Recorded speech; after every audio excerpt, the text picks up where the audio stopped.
As late as Wednesday, Republican South Carolina Senator Lindsey expressed hope that a bipartisan bargain could be reached to end the government shutdown. There's a deal to be had.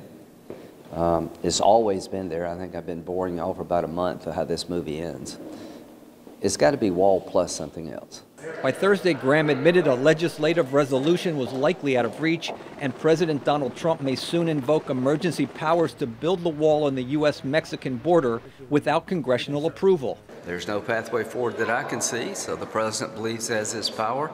Seems to me the only way left is for him to exercise that authority. I don't see any action in the Congress. Graham's proposal would have allocated $5.7 billion for Trump's southern border wall and also granted legal status to thousands of undocumented immigrants who came to the U.S. as young children, and for individuals no longer protected by temporary protected status, which gave them legal status in the face of natural disasters and armed conflicts at home.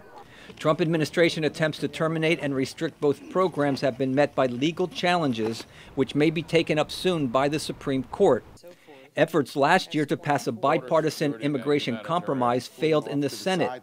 After Democrats took control of the House of Representatives this month, the sharp political divide in Washington has only deepened.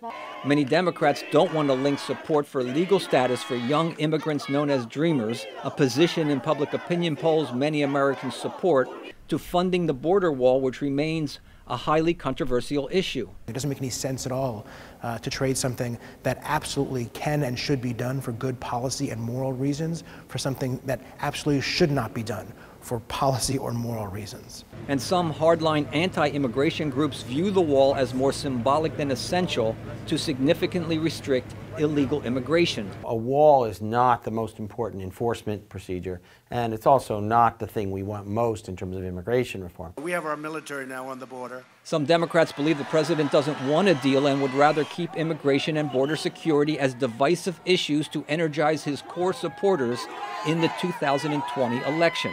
Brian Padden, VOA News, Washington.